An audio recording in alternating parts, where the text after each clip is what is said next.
pays, de permettre, dans le cadre de nos coopérations, d'agir en ce sens pour que le droit de manifester puisse se faire en même temps que l'assurance de la sécurité.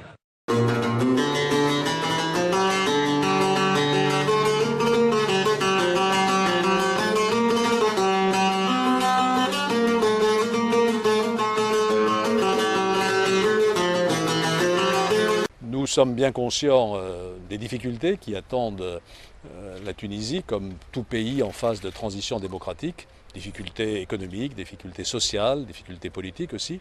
Et nous sommes là pour aider, non pas pour donner des leçons, non pas pour dire ce qu'il faut faire, mais pour aider. Et j'ai annoncé un effort particulier de l'Agence française pour le développement, l'AFD, de 350 millions d'euros qui pourront être décaissés rapidement en 2011-2012, parce qu'ils seront affectés à des projets prioritaires pour la Tunisie, la formation de la jeunesse, la lutte contre le chômage, également les questions de circuits financiers, de gouvernance et de réhabilitation urbaine. Je crois qu'aujourd'hui, il n'y a pas la moindre ambiguïté. Nous sommes aux côtés de la Tunisie. Je peux vous dire que l'accueil que j'ai reçu a été sans aucune espèce de critique ou de réticence. Ça a été vraiment un accueil chaleureux, enthousiaste et désireux de coopérer plus que jamais.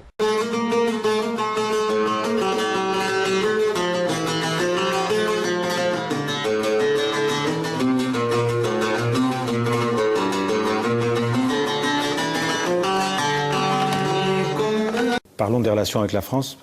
Vous irez en France dans quelques jours. Je crois que vous pouvez nous l'annoncer. Avec un grand plaisir, le 28. Le 28 pour juin, participer dans une foire.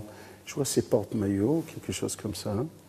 Pour les petites et moyennes entreprises. Voilà, j'avais vraiment le plaisir d'être là, de les accueillir. Donc, ils m'ont adressé cette invitation avec un grand plaisir. Alors ça, c'est au niveau économique, mais au niveau politique.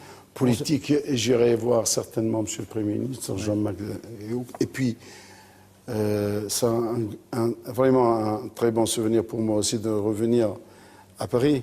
Oui. Et à cette occasion, j'aurais certainement... Oui, vous avez vécu plusieurs années. On se rappelle quand même de l'attitude ambiguë de la France au moment de la chute de Ben Ali. Oui. On pourrait rappeler l'affaire de Madame on a vraiment maintenant oublié tout ça. Non, mais tourner la page. Vous avez été déçu à ce moment-là par l'attitude de la France? Non, pas du tout déçu, mais un petit peu choqué. Encore et j'ai téléphoné à monsieur l'ambassadeur ici, bon, je lui dirais, écoutez, la Tunisie a besoin maintenant, pas des leçons et pas une quarantaine pour les voir, est-ce qu'ils vont réussir ou pas. Elle a besoin d'un encouragement et d'un engagement. Je crois que la position a été rectifiée et cette idée bien reçue.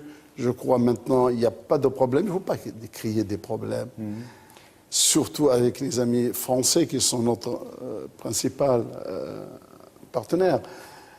Je crois qu'on va tourner la page, regarder vers l'avenir, un avenir où j'invite la France, l'Europe, de considérer la Tunisie comme un partenaire stratégique maintenant pour une stratégie de développement et de paix, une stratégie qui se base sur l'encouragement de l'avènement des démocraties dans le monde arabe. Mais donc c'est à la France de faire la démarche, c'est à la France d'être, disons, plus positive vis-à-vis de la Tunisie. C'est-à-dire qu'autrement dit, est-ce que vous attendez plus du président Hollande que du président Sarkozy? Je crois qu'actuellement est positive, la lancée, le discours, la volonté, je crois, je le sens très positif. D'accord. Sur cette question ?